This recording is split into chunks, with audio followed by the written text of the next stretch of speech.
Welcome, everyone. Appreciate everyone taking the time to join us to learn a bit more about our craft and our space and to share our experiences. I'm going to start with a little bit of introduction about myself. I loved Anna and Jason sharing a little bit more. So on the personal side, I'm a father of 5. We added a dog to that just for fun, posted a picture in the intros channel. Bit of a geek, love gaming, fantasy books, played a bunch of Magic all weekend, hanging out with the fam and being on quarantine, doing what we can. As a professional, I started my path in chaos engineering just over a decade ago on the Amazon retail website availability team. It was our job to make sure the website didn't go down. We were there and evangelizing really reliability best practices, as the term chaos engineering hadn't been coined yet. We saw a lot of success with that. And after that, I had the opportunity to join Netflix to further build on the good work that was started with Chaos Monkey and to help them get another 9 of availability and make sure everyone could stream uninterrupted. Today, I want to talk a little bit about the path to reliability. Why are we here? Well, we're all here, I believe, for fundamentally the same reason. What we really care about is having reliable systems. We want to ensure that our customers have a good experience when they interact with us. We want to ensure that the people and the businesses that rely on us can trust us, that we're doing everything we can to help ensure a great customer experience and that systems operate properly. But as we know, under recent events, under the changes over the past few months, how things have gotten different. We're not operating in the same environment we were before. And so this really asks us the question, how has reliability changed in the face of COVID-19? We've heard a little bit of this in some talks already. And of course, we're all here virtual instead of being able to gather in person. But this changes the way we operate our systems and the way that we interact with our teams. Perhaps our incident management response in the past was to get together in the office and have a discussion about what was happening. What happens when that team is thrown into a Zoom call or a Slack channel? Are they able to work together effectively? Are they comfortable in that environment? Perhaps we were in a place where we had direct access to our hosts or our cloud environment, or through our office had convenient mechanisms to log in and to access information. If we're working from home over VPN or in a new setup, are we able to have that same access? These might seem like minor things, but the truth is when things go wrong, every minute and every second counts. And if you have to spend 5 or 10 minutes figuring out how to get people together and how to get people talking, then that's time that your customers are feeling pain and you're not able to operate the way that you would. So this is really, as we all know, a challenging time, a challenging environment. There's a lot of unintended side effects that have happened that have made our job more difficult, that have put us in a position where we have to adapt and respond, not just with complex environments, but with a new social environment. And so I'm going to posit the why is reliable systems. Chaos engineering is part of the how. Chaos engineering is not equal reliable systems. Chaos engineering is a tool that helps us to better understand our systems, to learn from them, to train and prepare our teams so that we can strive to be as reliable as we can and deal with whatever turbulent conditions might arise. When I first started in this space and I would speak to a family member or friend that wasn't as tech savvy, I would rely on the vaccine analogy to help convey the idea of chaos engineering. Chaos engineering, to the idea to break something, to inject some harm, sounds dangerous, sounds counterintuitive. But as we all know now, and as we're sitting and waiting for news of a vaccine so that we can go back and operate in a more normal environment, chaos engineering is the same approach, the same medicine for the distributed systems that we're building and the teams that are operating them. And by injecting this chaos, by feeling that pain, by learning and understanding from our systems, and really like the immune system, training our teams to respond and to have better insight into how things are happening, learning to counteract those failures, we can make it so that when unforeseen circumstances or bad events like COVID happen to our system, our teams are able to continue operating normally. They're able to handle those strenuous circumstances and from the outside have it appear as if nothing happened at all. The theme this year is to prepare for moments that matter. I thought it'd be fun to check out definitions. Now that we're older, we don't always go back and look at the dictionary definitions of things. 2 forms to make something ready for use or consideration. And I thought immediately of preparing our systems, as this is often the technical side of chaos engineering. How do we understand our timeouts? Do we understand our resource constraints? Do we understand how our system is put together? The second one is about the people. Make someone ready or able to deal with something. School should prepare children for life. Chaos should prepare engineers for production. And this is really something I believe deeply on both sides, that chaos engineering can allow us to give us the tools and the opportunity to prepare both our systems and our teams for these unforeseen circumstances. Building reliable systems is hard. If you hearken back to academic days or early in your career, the idea of distributed systems was always, that was the hard mode. And the idea that someone else's failure, unbeknownst to you, could bring down your system was always a scary proposition. The world we live in is similar to the security world, where anything that can go wrong, we need to give some thought or approach to. We may not need to mitigate every concern, but any failure that we miss or any error that slips through could be the one that cascades or triggers a larger event, could cause a much larger impact. And so this is part of what makes our job hard, understanding what could go wrong and knowing when we should do something about it and when we should not. A big part of that is our people and processes. Do the people know what to do? Have the people been trained? One of my favorite rants is that we need to do better at on-call training. Every company I've worked at, many of the folks I've spoken to, their on-call training has amounted to, here's your pager, good luck. You're smart, you'll figure it out. And that's kind of neglecting half of the problem, arguably the more important half of the problem.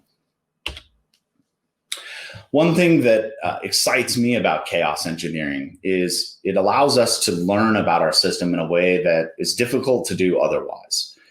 Observability is great, and understanding how the system behaves in steady state is interesting. But when we perform a write on the system, when we move us from happy path into unhappy path or an unknown territory, we're learning more about the system. We're uncovering things that we didn't expect, that we didn't understand, or that we just did not know was there. And to me, this is where our clean mental models that each of us hold in our own heads that are separate, they're different, they're not one and the same, are forced to meet reality. They're forced to meet the messy details of configuration values, of timeouts, of, software that doesn't work the way it should or the way it was intended or the way it was expected. So this is a powerful tool to allow us to really, really sharpen our mental models and hone in on how our system behaves. One of the things that excites me about Chaos Conf is this opportunity to get together with everyone. I love hanging out in Slack this morning, seeing folks and friends that I haven't talked to in a while, sharing pictures of, shirts and pets and, whatever's going on in our day-to-day lives, because we're all in this together. We're all developing a new discipline. This isn't something that really existed 10 or 20 years ago, and it's something that we're still learning a lot about. And that's going to continue to happen. There's going to be more refinement. We're going to find things that we don't like, things that don't work, and we're going to find the things that do work and we're going to get better at them. And we're going to be able to articulate those and share those with the community as a whole. So I want to take a moment and share with you a few of the things that I've seen that work and a few things that do not. So let's start with what doesn't work. Treating reliability as a project as opposed to a practice. This may take the form of we're going to bolt on reliability after the fact. We don't really think about it until we're ready to ship our code. One of my favorite examples is, our intern is in charge of reliability or chaos engineering. That really just shows that in order to be successful, we have to get leadership bought in. We have to have people understand why we're doing it. And the truth is, it's difficult to just bolt things on. It's difficult to just make it one person or one team's problem, because everyone involved in writing code, deploying code, and operating code can have an impact, positive or negative, on the system state. Buying into the concept, but not investing in it. And I've seen this. A lot of people, early days, were very excited about the idea, very excited about the prospect of diving in and breaking things and seeing what happened. And it was a fun, cool world. But if we don't put the proper resources behind it, we're not going to get the dividends that we expect. And some folks, had false starts and had to come back and start again to really get the right buy-in and support to do it successfully. We know feature work is important. We know that, we want to be able to ship new features, make our customers happy, and be able to make our companies more money. But if they always take priority over and reliability and this work becomes technical debt and not an important part of our systems, it's just not going to get the focus and attention that it needs. That might manifest as good work being done by engineers and recognized and valued by the business, because leadership isn't articulating that high quality distributed systems are a competitive advantage, an important part of the offering, especially in today's world, where if we were online last year, we're surely all online this year. The last one I'll call out is fighting your company culture. And this is a tough one, because this is really the way in which a chaos engineering and reliability program can flourish or falter. If you have a company that is good with you build it, you own it, you operate it, you have a company that embraces new technologies and new approaches, then you might be set up well for success. But if the first thing somebody says when you mention chaos engineering is, we already have enough chaos, then you probably have a little bit of work to do to help change company culture and help convince people of why investing in this approach is worthwhile. For me, my one bit of advice, if you're in a world where you feel like you have too much chaos, this isn't where you don't need chaos engineering. Chaos engineering is made for you. If you're playing whack-a-mole, this ability to go out and find the things that have caused you pain and that are reoccurring, to fix them and to ensure that you don't regress, is what's going to get you out of whack-a-mole land and into the ability to have more control with your systems. Bobby Tables and his, woken up from his pager, tear in his eye. That's all of us at 2 a.m. when things don't go right. And I like to sleep through the night personally.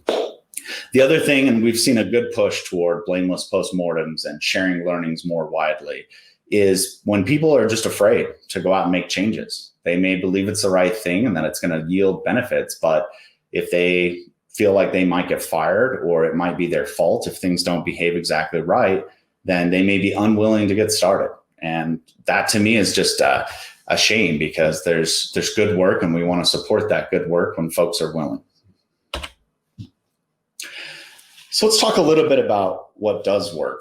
One of the things I've thought a lot about recently is, more than just chaos engineering, what is it that helps us to build reliable systems? And how do we form really a reliability program that helps us to measure the work that we're doing and to move it forward, not just on our team, but across our organizations?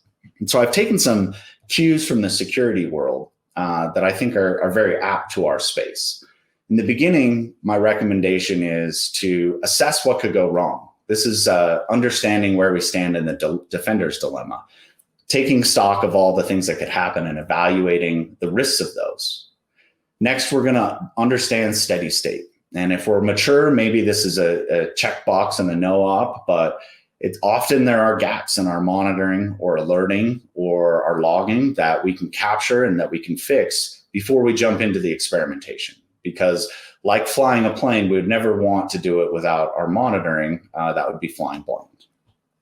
Next, we really need to build a plan. This is where we're going to take into account what we scanned and assessed, and we're going to use the risks to help us understand what do we think is the most important, or what do we think would be the most impactful, so that we can begin in those places. And this really gives us a checklist of things that we need to go do, a vulnerability scan that is prioritized.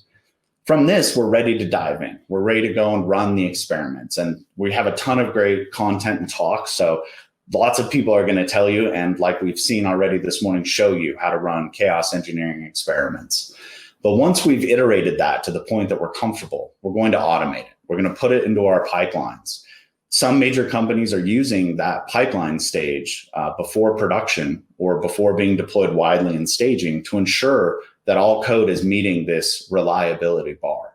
And that's one way that we can help hold teams accountable in the build and deploy process. But all of this is for naught if we don't do a good job telling our leadership what we've accomplished and why it was worth the time that we've invested.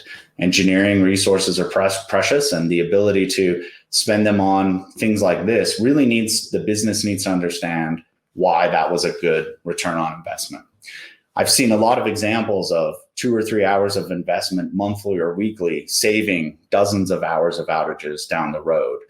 But one key is to show that baseline, to be able to track the good work that's done, the issues that were found, and the improvements made so that we can surface these and we can give the appropriate people credit for the hard work that they've done. On that note, I'm excited to talk about folks that are doing hard work out in the community. We're thrilled to announce the launch of the Chaos Champions program. This is something we did back in 2018, but we're bringing it back. As folks that are out there advocating for chaos engineering, we really want to see and hear from other folks in the community. So this gives us an opportunity to highlight the good work that they've done. And I had an opportunity to catch up with each of them and get a bit of their story and ask them for a bit of advice. So I want to start by talking about Jen. SAS cares deeply about high reliable systems. Their customers are large, very well-known companies where millions of dollars are on the line. And when I spoke with Jen, the thing that impressed me was she said, it's important for us to treat our customer problems as if they're our problem, because it is. And I think that type of customer focus is really key and grounds chaos engineering in what is the impact to customers and can we improve that? Can we protect their experience where possible? She also spoke that, it's just table stakes in today's era to have enterprise quality software that meets the real-time needs of customers. And that's the other truth, is that there's many things as to being an always on, always available system that are more challenging than days gone by. So proud to have welcome Jen as a chaos champion. Next, I want to talk about Adam. Adam works for a team that runs the telematics service, which coordinates communication with vehicles in real time. And this can go anywhere from get me to Starbucks to my car has crashed, call 911. One of the things that Adam said when we spoke is there is no such thing as a failed collision notification. And I think this highlights where safety and human lives or human safety is on the line. It becomes increasingly important that we invest in and mitigate as many risks as possible. That knowing and communicating those types of events is critical. What really impressed me was that due to the preparation he's done, Adam is willing to step into any on-call rotation for any of their platform critical infrastructures without hesitation. And that to me is the confidence that comes from investing and preparing, from training and from practicing. So if you need a call leader, call on Adam. He'll come run your call too. Excited to welcome Adam. Thank you. And then Chatiana, was really impressed by the work that Chatiana has done. He said in the beginning, I didn't sell this as a team or a core team that would handle this, because then it would be their problem. We had to change the mindset. Development, operations, people, everything needed to change. They needed volunteers across the company, and they needed everyone to buy in, but to invest a couple of hours of time.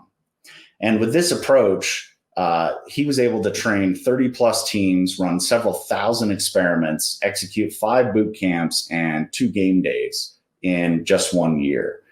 My favorite quote from our conversation, which I kind of live and breathe by, is everything needs to start and end with reliability. So welcome, Chatiana. And these are 3 folks that, if they're in Slack and you have an opportunity, are great to catch up with and to learn from their successes. So where do we go from here?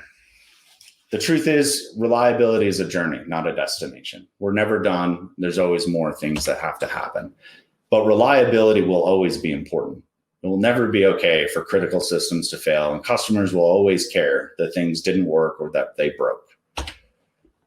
Our systems and our technology, as we've seen over the last decade, are going to continue to evolve, to become more complex. They're going to continue to be tricky and get even worse.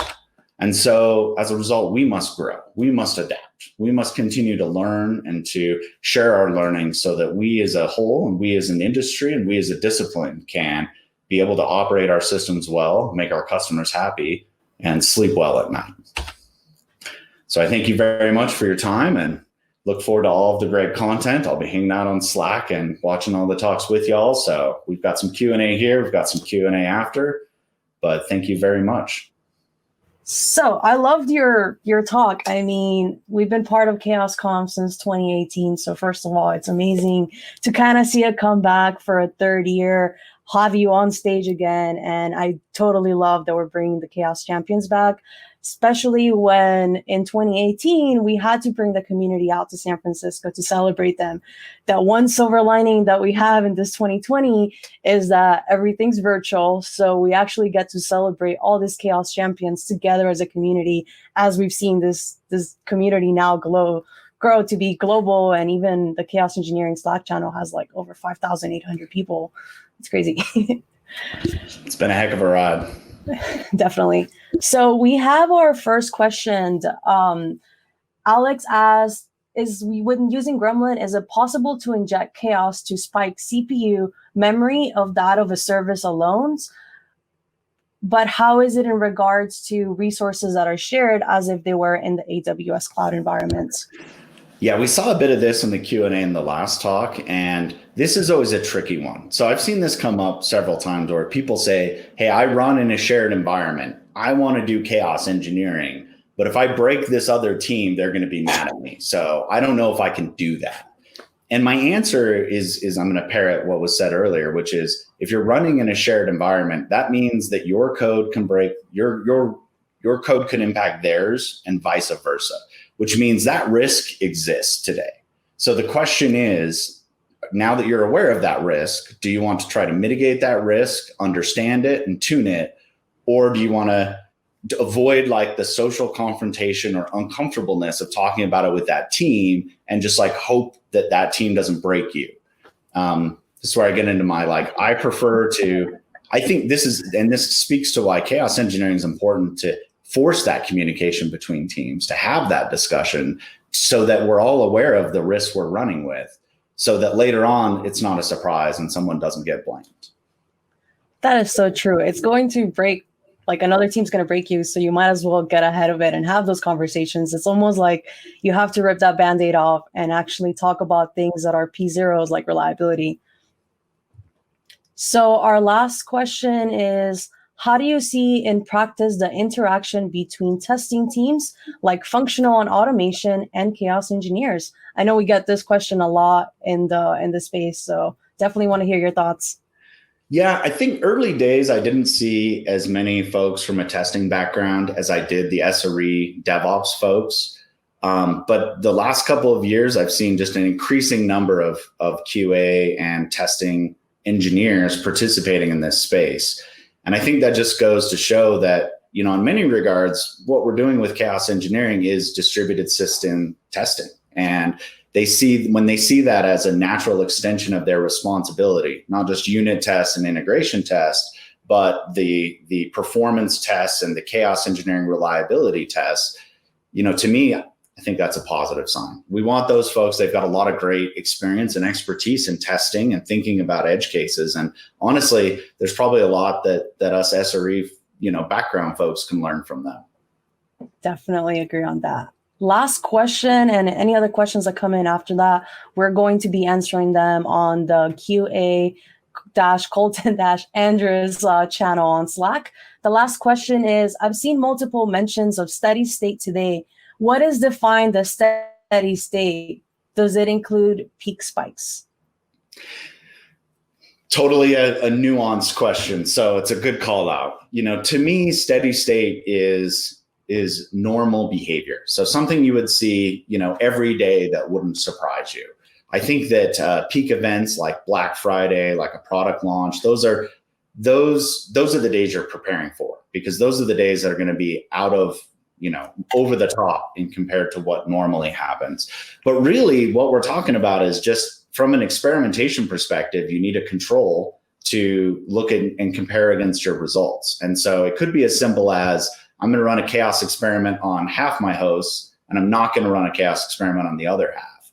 And how does that other half behave? That obviously that's control and treatment versus what we're talking about here. But looking at steady state by watching that service for 5 minutes before you begin, seeing what it's looking like, what normal behavior is. I think the key is not to just look at one metric, but to get into the details. The number of times I've run a chaos experiment and then I've gotten into the logs and I've been like, wait a minute, what is this? This looks wrong. And then I scroll back an hour and I see that it's happening all the time. And I'm like, oh, never mind. Just having that context helps you more quickly ascertain what's happening and what could be an issue. Yeah, I think changing it to context of the system at that time, what is it actually behaving? So I know that we're having a few more questions that are getting posted, so we're going to answer those in the Q&A channel. But once again, we want to thank you for your talk. Make sure to join QA-Kolton-Andrus to continue the conversations over in Slack. I love your setup, Anna. You've got the best setup. Thanks. Thank you all.